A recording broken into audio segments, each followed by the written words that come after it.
Bismillahirrahmanirrahim. Assalamualaikum warahmatullahi wabarakatuh dan semangat pagi. Kali ini saya akan melanjutkan kembali untuk mengerjakan soal PT Karisma Digital, di mana di video sebelumnya saya sudah menginput sampai dengan transaksi tanggal 21. Ini dia yang terakhir sudah sampai tanggal 21. Kali ini kita akan melanjutkan lagi dengan menginput transaksi tanggal 23 Desember 2021. Nah, untuk lihat video sebelumnya bisa dibaca di deskripsi video kali ini. Tanggal 23 Desember 2021 ini merupakan bukti kas masuk di mana diterima uang sebesar 50 juta untuk penjualan kendaraan. Di mana penjualan kendaraan ini tarif penyusutannya adalah saldo menurun yaitu 25%. Karena ini penjualan kendaraan, kita lihat di account dan account list untuk akun kendaraan. Ini ya, akun kendaraannya yang dijual itu adalah yang 175 juta ini. Lalu akumulasinya ada 108.362.304,69 rupiah. Nah, ini yang akan kita input. Nah, sekarang inputnya ada di banking dan receipt money. Kita buat dulu tanggalnya, 23 Desember 2011. Ininya 011 BKM. Uang yang kita terima itu adalah 50 juta. Jadi untuk amount receipt itu adalah 50 juta. Bukan angka dari vehicle-nya, bukan angka kendaraannya ya. Uang yang diterima adalah sebesar 50 juta sesuai yang ada di sini. Ya. Terus kita buat dulu kalkulatornya, buka kalkulator. Ini untuk kita menghitung nanti nilai penyusutannya ya. Oke. Kita lanjut lagi. Memonya kita buat penjualan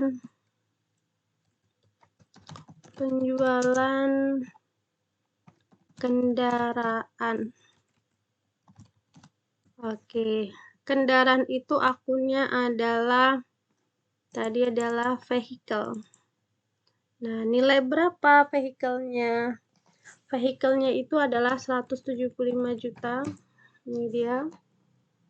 Nah, lalu berikutnya ini kan vehicle-nya udah ya berkurang. Nah, vehicle-nya kan tadi di debit, berarti dikreditkan. Lalu kita akan menghitung dulu penyusutan vehicle untuk nilainya adalah nilai untuk tahun 2011. Nah, ini kan penjualannya di tanggal 23 Desember. Jadi coba kita hitung penyusutannya. Kita lihat tadi angkanya lagi. Nah, ini di sini. Kita hitung ya. Nilainya ini yang ini dia.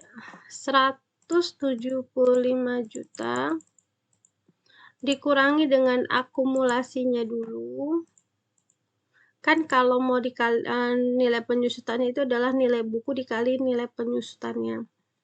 108.304,69. Nah, ini dikali dengan 25%.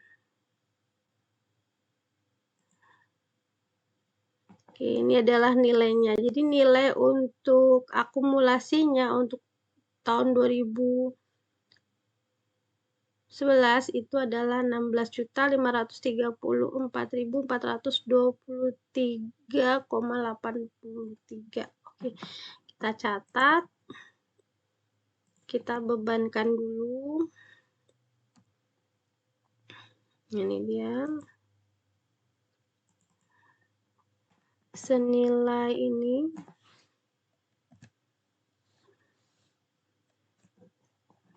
Rp16.534.4 1.423,83 kita bulatkan ya. Oke. Lalu biasanya biar ingat, kalau ada beban penyusutan berarti ada akumulasi penyusutan. Akumulasi penyusutannya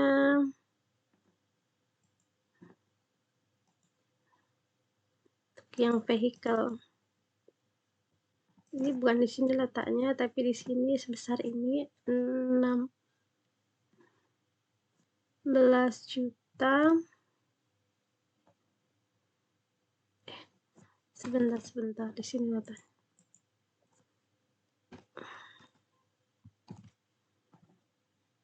Depresiasinya di debit ya, berarti ini ada minnya.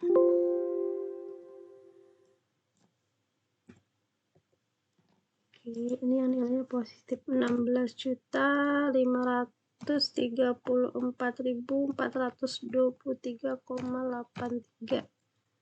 Nah, lalu ini kan untuk mengakui penyusutannya. Nah, akumulasi yang tadi yang ada di sini, yang di sini, yang tadi 108 juta ini kan akumulasi posisi kredit. Nah, ditambahkan dengan yang ada ini. Nah, akumulasi yang terbaru.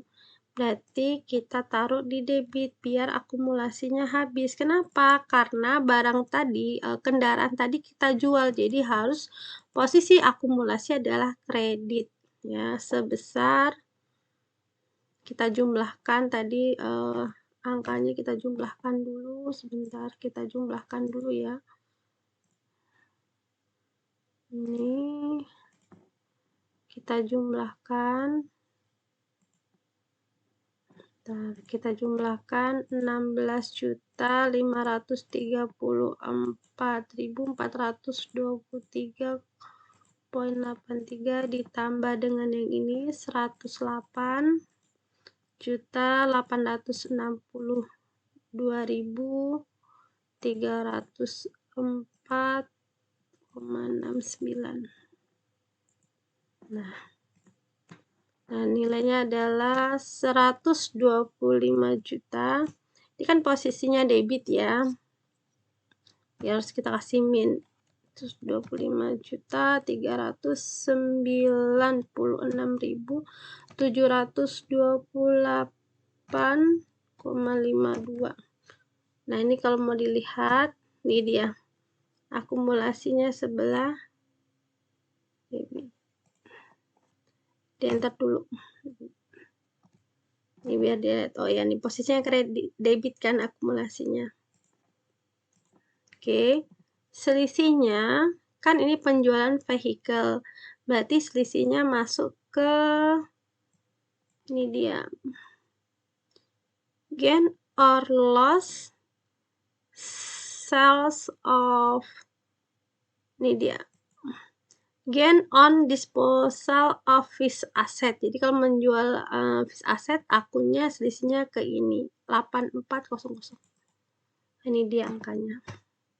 Jadi jurnalnya ini kenapa saya buat depresiasinya ini ada debit dan kredit sama akumulasi. Kalau kita bikin beban penyusutan itu kan beban penyusutan debitnya, kreditnya adalah akumulasi penyusutan. Ya, ini biar kita ingat. Sebenarnya kalau akumulasinya langsung dibuat 125 juta juga boleh, nggak ada masalah. Ini cuma mengingatkan ini tambahkan. Ini jadi 125 juta itu karena penyusutan yang terjadi di tahun Desember 2011 ditambah dengan sebelumnya. Oke ya, kalau udah jangan lupa ini ganti cash in bank. Ini adalah jurnalnya. Cash in banknya 50 juta ya, vehicle-nya 175 juta. Karena nilai dari vehicle kendaraan tadi adalah 175 juta.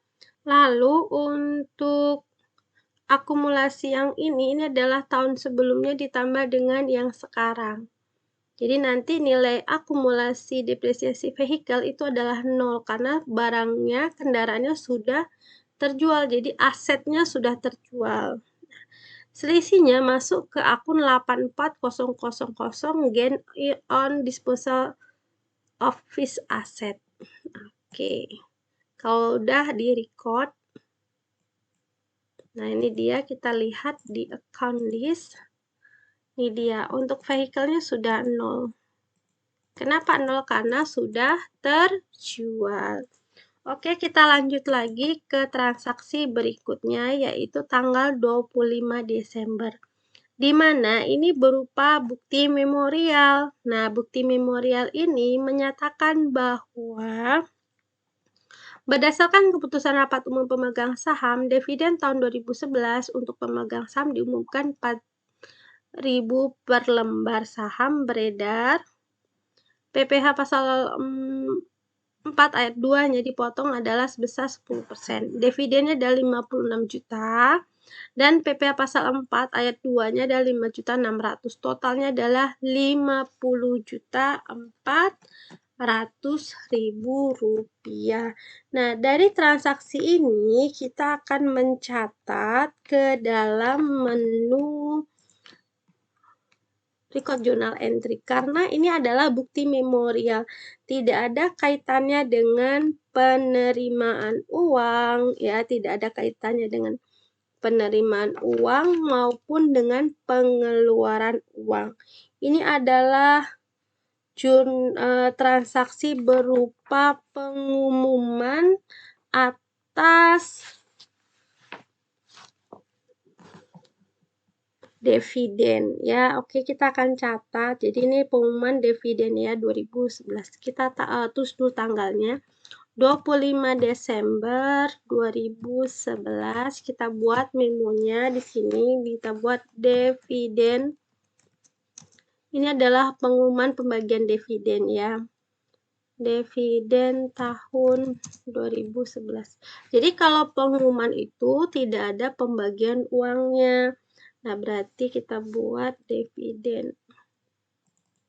Berarti nilai dividennya adalah yang ini, 56 juta.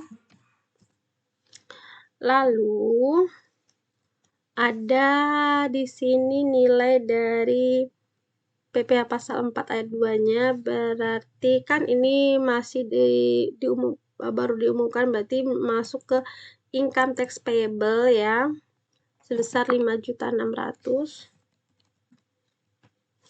Karena dividennya baru diumumkan, berarti masih hutang, jadi kita masukin juga ke hutang dividen payable sebesar 50.400.000. Ini adalah jurnal untuk dividen tahun 2011 untuk para pemegang saham. Ya, ini transaksi tanggal 25 Desember, ini adalah jurnalnya. Debitnya adalah dividen sebesar dividen 56 juta dan kreditnya adalah income tax payable karena PPh pasal 4 ayat 2. Nah, lalu dividen payable 50.400.000 kalau udah di record. Oke, kalau udah kita lanjut lagi ke transaksi berikutnya. Nah, berikutnya ini adalah bukti kas masuk. Nah, oke, kita catat berikutnya. Tapi bukti kas masuk yang terjadi tanggal 26 Desember 2011. Nah, ini bukti kas masuk tapi untuk penjualan tunai kepada Angelia Wati. Totalnya itu adalah 12.039.500 rupiah. Oke, kita akan catat ke dalam menu sales karena penjualan tunai. Enter sales. Nah, customernya ini kalau nggak ada boleh kita buat baru. Kita buat namanya Angelia Wati. Oke, kita buat aja easy add. Ya, oke. Penjualan tunai kita buat COD. Oke ya. Tanggalnya kita ubah 26 Desember 2011. Nah, kita menjualnya adalah 1 unit nikel di 500. Oke. Harganya adalah 11 juta. Oke. Di sini ada rabat. Rabat itu ada diskon. Diskonnya adalah 0,5%. Oke. Jangan lupa di ujungnya adalah teks ya, PPN. Kenapa? Karena di sini ada PPN-nya. Ini dia nilainya. Nah, angkanya harus sama yang ada di sini. Ini dia. Angka amount ini harus sama nih. Sudah sama? Oke, PPN-nya sama juga kan? 1.094.500. Totalnya adalah 12.039.500. Nah, karena ini penjualan tunai, boleh kita isi di Pay Today 12.039.500. Karena penjualan tunai ya, boleh. Nah, boleh dilihat jurnalnya, ini ada muncul cash in bank seperti ini. Oke, kalau udah inputnya sama seperti ini untuk transaksi tanggal 26 Desember penjualan tunai. Nah, nomor invoice-nya kita ganti dulu. Kita buat nomor ini aja. 012 BKM. Nah, ini misalnya seperti ini. Ya, pastikan unitnya adalah 1. Nama itemnya adalah Nickel D500. Harganya adalah 11 juta. Ini 11 juta. Diskon, ini rabat diskonnya 0,5% ya. Ini totalnya. Di pojok sini ada PPN-nya. Kalau penjualan tunai, Pay Today-nya boleh langsung diisi. Kalau lupa, kalau udah di record lupa, maka receipt payment. Oke. Kalau udah kita record. Demikian video kita kali ini telah menginput sampai dengan tanggal 26 Desember, yaitu penjualan tunai. Terima kasih atas perhatiannya. Sampai ketemu di video berikutnya. Wassalamualaikum warahmatullahi wabarakatuh dan semangat pagi.